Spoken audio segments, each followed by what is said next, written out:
कक्षा 11 इतिहास के प्रिय विद्यार्थीगण, आपकी पुस्तक के चौथे अध्याय इस्लाम का उदय एवं विस्तार, यह पाठ पिछले कई सप्ताह से चल रहा है और इसके कई महत्वपूर्ण बिंदुओं को हम लोग पिछले लेक्चर में देख चुके हैं। आज के इस लेक्चर में हम मुख्य रूप से इस्लामिक समाज में विद्या और संस्कृति से संबंधित बिंदुओं के बारे में चर्चा करेंगे। इसके अंतर्गत धार्मिक विद्या, सम्राट अल मामून का शिक्षा के क्षेत्र में योगदान, न्याय व्यवस्था, सूफीवाद, यूनानी संस्कृति और इस्लाम तथा इस्लामिक भाषा और साहित्य पर चर्चा करेंगे। बच्चों, इस्लामिक समाज का साहित्यिक एवं सांस्कृतिक विकास में महत्वपूर्ण योगदान रहा है। अन्य लोगों के साथ जब इस्लामिक लोगों का संपर्क हुआ तो उनके सामाजिक और धार्मिक अनुभवों में काफ़ी वृद्धि हुई और इस वृद्धि का विकास करते हुए इस्लामिक समाज के लोगों ने विद्या, शिक्षा और संस्कृति के क्षेत्र में महत्वपूर्ण योगदान दिया है। इसको समझने के लिए हम इन बिंदुओं को बारी बारी से देखेंगे। सबसे पहले हम धार्मिक विद्या की बात करेंगे। मुस्लिम धार्मिक विद्वानों के लिए पहले तो आप जान लें, मुस्लिम धार्मिक विद्वान जो होते थे उन्हें इस्लामिक समाज या अरबी में उलेमा कहा जाता है। ये कुरान से ज्ञान प्राप्त करते हैं। कुरान इस्लाम धर्म की पवित्र पुस्तक है और इससे जो ज्ञान उलेमा प्राप्त करते हैं उसे इल्म कहा जाता है। साथ ही साथ पैगंबर का जो आदर्श व्यवहार था, जिसे सुन्ना कहा गया था, उसको ही ईश्वर की इच्छा जानने का एकमात्र साधन इस्लाम में बताया गया है, जिसे उलमा जन सामान्य के सामने स्पष्ट करते हैं। बच्चों, विश्व को जो मार्गदर्शन प्रदान करता है वो यही ईश्वरीय ज्ञान है जो कुरान के इल्म और पैगंबर के जो आदर्श व्यवहार यानी सुन्ना से प्राप्त होता है। मध्यकाल में ये जो उलेमा थे, इस्लामी विद्वान थे, इनका मुख्य कार्य था कुरान पर तफसीर लिखना, तफसीर यानी टीका लिखना और पैगंबर मोहम्मद साहब के प्रमाणिक कथनों और कार्यों को लेखबद्ध करना। इस लेखबद्ध साहित्य को हम हदीस कहते हैं, हदीस या हदीस। कुछ मुस्लिम धार्मिक विद्वानों ने कर्मकांड, जिसको हम इबादत के नाम से जानते हैं, इबादत के द्वारा ईश्वर के साथ मुसलमानों का संबंध नियंत्रित करने का कार्य किया। इसके साथ ही इन्होंने सामाजिक कार्यों, जिसको कि मुआमलात कहा गया, इसके द्वारा अन्य व्यक्तियों के साथ मुसलमान के संबंधों को नियंत्रित करने के लिए कानून, जिसको शरिया कहा जाता है, इस्लामिक कानून को शरिया कहा जाता है, उसका निर्माण करने का भी कार्य इनमें से कई उलेमाओं ने किया। इस्लामिक कानून को तैयार करने के लिए जो विधिवेत्ता थे उन्होंने तर्क और अनुमान को हम कियास कहते हैं अरबी भाषा में, इसका उपयोग करते हुए उन्होंने कुरान और हदीस, जिसमें कि सारी चीज़ें प्रत्यक्ष नहीं थी, तो इसलिए उन्होंने इसमें तर्क और अनुमान का उपयोग किया। तो इस प्रकार हम देखते हैं कि धार्मिक विद्या इस्लाम धर्म में महत्वपूर्ण थी। और इस क्रम में मैं थोड़ा सा आपको इस पवित्र पुस्तक कुरान शरीफ के बारे में बता दूं। कुरान शरीफ इस्लाम धर्म की पवित्र पुस्तक है। ये अरबी भाषा में है और यह 14 अध्यायों, जिसको हम सूरा कहते हैं, 14 अध्यायों में विभाजित है, जिसकी लंबाई क्रमिक रूप से घटती जाती है। यानी बड़े से छोटे की तरफ सबसे पहली सूरे इसमें अपवाद है, बाकी सबसे बड़ी सूरों से लेकर सबसे छोटे सूरे पर आकर कुरान की समाप्ति होती है। जो सबसे पहली सूरह है उसे हम अल फातिहा कहते हैं। मुस्लिम परंपरा के अनुसार कुरान उन संदेशों का संग्रह है, यानी यह किसी व्यक्ति द्वारा लिखी हुई कोई पुस्तक नहीं, बल्कि इसे आसमानी किताब कहा जाता है, क्योंकि इसमें खुदा द्वारा भेजे गए संदेश समाहित हैं। और ये संदेश एक आसमानी फरिश्ते जिब्रील अलैहिस्सलाम के द्वारा हजरत मोहम्मद साहब तक पहुंचाए जाते थे, जिन्हें इस प्रकार खुदा ने पैगंबर मोहम्मद को 610 से 632 के बीच पहले मक्का में और बाद में मदीना में इन रहस्योद्घाटन को भेजा और इन्हें संकलित किया गया। यह संकलन का कार्य 650 ईस्वी में पूरा किया गया। वर्तमान समय में हमारे पास जो सबसे प्राचीन संपूर्ण कुरान है वह 9वीं सदी का माना जाता है। तो आइए बच्चों, हम इस क्रम में विद्या संबंधी कुछ, ये जो धार्मिक विद्या है इससे संबंधित कुछ शाखाओं की बात करते हैं। स्रोतों के अर्थ, निर्णय और विधि शास्त्र के तरीकों के विषय में मतभेद होने के कारण 8वीं और 9वीं शताब्दी में इस्लामिक कानून की 4 शाखाएं, हमको 4 फिरके इसको कह सकते हैं, मिलते हैं, जिसको मलिकी, हनफी, शफीई और हनबली के रूप में जानते हैं। ये 4 शाखाएं अस्तित्व में आई। चारों शाखाओं का नाम एक प्रमुख विधिवेत्ता अर्थात फकीह के नाम पर रखा गया है। इनमें से जो अंतिम शाखा यानी हनबली है, ये रूढ़िवादी थी। शरिया सुन्नी समाज के सभी कानूनी विषयों पर जो एक तरीके का कानून था इस्लामिक समाज में, उसे शरिया कहा जाता था और इसके द्वारा मार्गदर्शन प्रदान किया जाता था, क्योंकि ये मार्गदर्शन इस्लामिक समाज के लोगों के लिए महत्वपूर्ण थे और ये मुख्यतः विवाह, तलाक और विरासत जैसे प्रश्नों से संबंधित हुआ करते थे।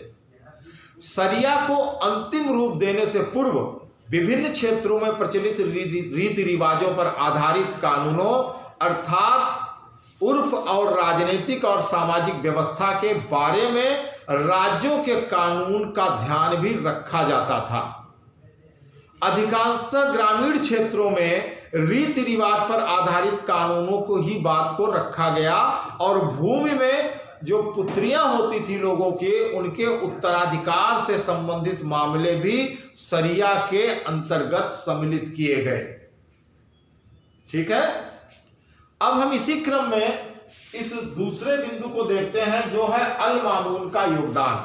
अल मामून जो एक महत्वपूर्ण शासक हुआ इस अरबी साम्राज्य का, इन्होंने शिक्षा में, अल मामून को शिक्षा से विशेष लगाव था।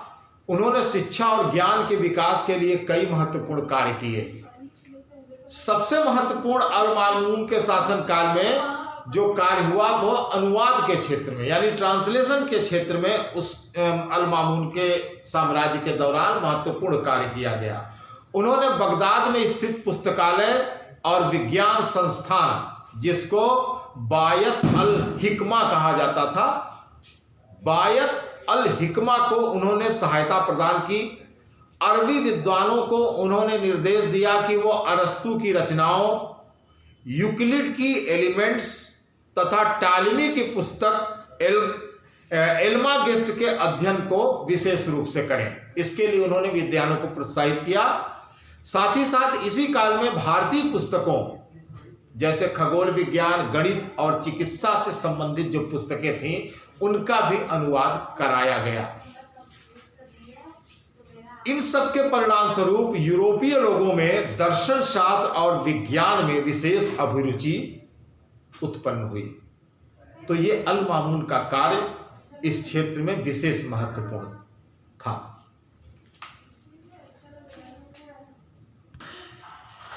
अगले बिंदु के रूप में हम न्याय व्यवस्था की बात करेंगे।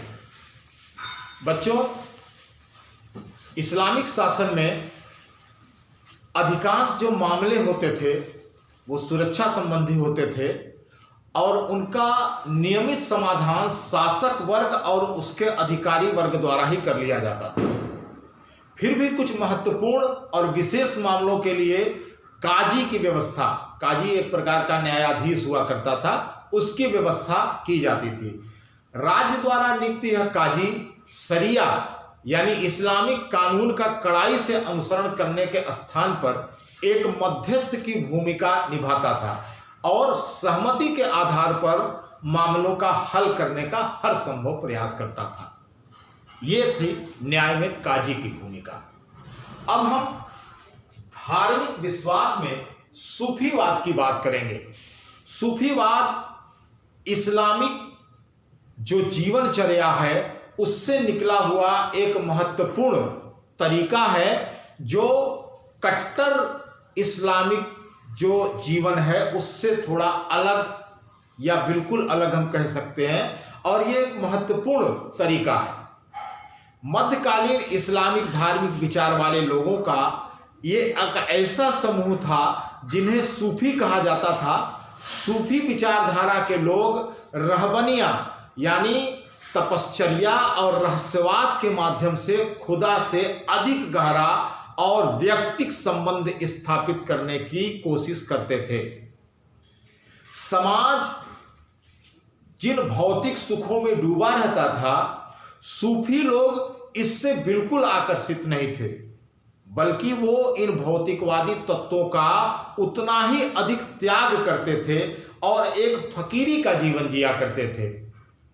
केवल खुदा पर विश्वास करना और तपश्चर्या और सर्वेश्वरवाद की एक कल्पना के साथ, प्रेम के साथ ईश्वर में डूबे रहना ही सूफीवाद का महत्वपूर्ण जो तरीका था।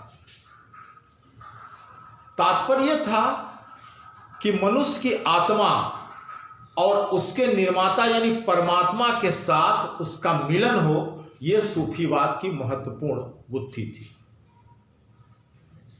ईश्वर से मिलन के माध्यम को, प्रेम को, यानी ईश्वर से मनुष्य के मिलन की जो एक तरीका था उसको प्रेम के माध्यम से समझाया गया, यानी वह माध्यम प्रेम था। ईश्वर से प्रेम द्वारा मिलन को बसरा की एक महिला संत राबिया ने अपनी शायरी में भी बताया है, जो सूफीवाद की कट्टर समर्थक थी। बयाजिद बिस्तानी वो पहला ईरानी सूफी था जिसने अपने आप को खुदा में लीन या फना बता दिया था। सूफी ईश्वर के ध्यान के लिए संगीत समारोहों का भी प्रयोग करते थे, जबकि संगीत इस्लाम में वर्जित था।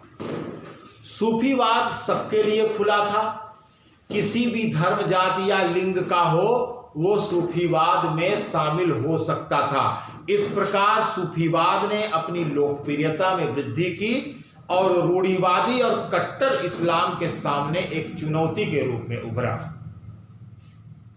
तो सूफीवाद इस इस्लामिक धार्मिक मामलों में एक महत्वपूर्ण वाद के रूप में हमको परिलक्षित होता हुआ दिखाई देता है। आइए देखते हैं अब हम यूनानी संस्कृति और इस्लाम ये क्या था। इस्लामी दार्शनिकों और वैज्ञानिकों ने यूनानी दर्शन और विज्ञान के प्रभाव के कारण ईश्वर और विश्व की एक वैकल्पिक कल्पना को विकसित किया। नए विषयों के अध्ययन में आलोचनात्मक जिज्ञासा को बढ़ावा दिया, जिससे इस्लामिक बौद्धिक जीवन पर गहरा प्रभाव पड़ा। धर्म वैज्ञानिक प्रवृत्तियों वाले विद्वानों के मुतजिला जैसे संगठन, मुतजिला एक संगठन था, यूनानी तर्क और विवेचना जिसको कि कलाम कहा जाता था, कलाम के तरीकों का प्रयोग इस्लामी विश्वासों को रक्षा के लिए करने लगे। दार्शनिकों जिनको फलसिफा कहा जाता था, अनेक प्रश्नों के साथ नए उत्तर भी प्रस्तुत किए जाने लगे दार्शनिकों की ओर से। इस काल में एक महत्वपूर्ण व्यक्ति हुआ जिसे इब्न सीना के नाम से जानते हैं। इब्न सीना का जीवन काल 980 से 1037 के मध्य था। ये एक व्यावसायिक और दार्शनिक होने के साथ एक महान चिकित्सक के रूप में भी विख्यात हुआ। इन्होंने एक विश्वास को प्रकट किया कि कयामत के दिन व्यक्ति पुनः जीवित होता है। इसमें उन्होंने अविश्वास प्रकट किया, जबकि इस्लाम में यह बताया जाता है कि कयामत के दिन लोग फिर से जिंदा होंगे और उनके कर्मों के अनुसार उन्हें सजा जो है निर्धारित की जाएगी। लेकिन इब्न सीना ने इससे हट करके ये विश्वास प्रकट किया कि ऐसा नहीं होगा। इनकी प्रभावशाली रचना अल कानून फिलतिब इनकी एक प्रभावशाली रचना थी। तत्कालीन चिकित्सा जगत के लिए एक बहुत महत्वपूर्ण कृति थी। इस रचना में 700 औषधियों का जिक्र मिलता है, जिसमें आहार विज्ञान के महत्व, जलवायु और पर्यावरण का स्वास्थ्य पर प्रभाव, संक्रामक रोगों के स्वरूपों और उनके उपचार के विषय में महत्वपूर्ण जानकारी इस पुस्तक के द्वारा हमें मिलती है। तो इब्न सीना एक महत्वपूर्ण विद्वान इस अरबिक काल में हमें देखने को मिलते हैं। अब हम बात करेंगे भाषा और साहित्य की। मध्यकालीन इस्लामिक समाजों में अच्छी भाषा और सृजनात्मक कल्पना किसी व्यक्ति के सबसे प्रमुख गुण माने जाते थे। ये गुण किसी भी व्यक्ति की विचार अभिव्यक्ति को अदब के स्तर तक उठा देते थे, यानी उसे बहुत महत्व मिलता था। अदब का अर्थ साहित्यिक और सांस्कृतिक परिष्कार है। अदब रूपी अभिव्यक्तियों में गद्य और पद्य दोनों सम्मिलित थे। गद्य, जिसको कि नथ्र अथवा बिखरे हुए शब्द के रूप में जाना जाता था, जबकि पद्य, जिसे कि नज्म अथवा सुव्यवस्थित विन्यास के रूप में जाना जाता था, ये दोनों शामिल थे। यह अपेक्षा की जाती थी कि इन चीजों को कंठस्थ कर लिया जाए। किसी विद्वान से अपेक्षा की जाती थी कि वो इन चीजों को कंठस्थ कर लिया जाए और मौका आने पर उसका उपयोग किया जाए। इस्लाम पूर्व काल में पहले संबोधन गीत, यानी जिसे कसीदा कहा जाता था अरबिक भाषा में, सर्वाधिक लोकप्रिय रचना थी। कवियों द्वारा इस विद्या का विकास अब्बासी काल में किया गया था। अब्बासी काल के कवियों द्वारा इस विद्या का विकास आश्रयदाता सम्राट की उपलब्धियों के गुणगान के लिए किया गया था। फारसी मूल के कवियों ने अरबी कविता का पुनः आविष्कार किया और उसे एक प्रकार का नवजीवन प्रदान किया। अरबों के सांस्कृतिक आधिपत्य को भी उन्होंने चुनौती प्रदान की। फारसी मूल के निवासी अबू नुवास ने इस्लाम द्वारा वर्जित आनंद मनाने के विषयों पर उत्कृष्ट कोट की कविताओं की रचना की तथा एक नए मार्ग को चुना। इस क्रम में मैं एक और महत्वपूर्ण विद्वान की बात करूंगा, इब्न नदीम। वास्तव में इब्न नदीम एक पुस्तक विक्रेता थे और उन्होंने एक महत्वपूर्ण किताबों की सूची बनाई थी, जिसे किताबिल अल फिहरिस्त कहा गया। पूरी पुस्तक के रूप में थी, जिसमें तमाम किताबों का जिक्र था। इनकी मृत्यु 895 ईस्वी में हुई थी। इस पुस्तक में बहुत सी ऐसी पुस्तकों का उल्लेख किया गया है जो पाठकों को नैतिक शिक्षा और उनके मनोरंजन के लिए लिखी गई थी। इनमें सबसे पुरानी पुस्तक में जानवरों की कहानियां, इसका संग्रह मिलता है, जिसका नाम कलीला एवं दिमना है। यह पुस्तक पंचतंत्र के पहलवी संस्करण का अरबी उदाहरण है। आप जानते हैं पंचतंत्र भारतीय संस्कृति के जानवरों या पशुओं पर आधारित महत्वपूर्ण पुस्तक है। इसमें सर्वाधिक प्रचलित और स्थायी रचनाओं में वीर और साहसी लोगों की कहानियां हैं, जैसे अल सिकंदर और सिंदबाद की कहानियां। बगदाद में इन कहानियों का अनुवाद अरबी भाषा में किया गया था। मामलूक काल में काहिरा में इनमें से कई और नई कहानियां जोड़ दी गई थीं। ये कहानियां मनुष्य के विभिन्न स्वरूपों, जैसे उदार मनुष्य, मूर्ख मनुष्य, भोले भाले मनुष्य, इस सब का चित्रण करती है। तो इस प्रकार हम देखते हैं कि इस्लामिक समाज में गद्य और पद्य के क्षेत्र में भी महत्वपूर्ण कार्य किए गए। इन कार्यों के और भी उल्लेख हैं, जिनको मैं अगले लेक्चर में समेटते हुए इस अध्याय का अंत करूंगा। तो आज का पाठ, आज का जो ये लेक्चर है, इसको हम यहीं पे समाप्त करते हैं। धन्यवाद।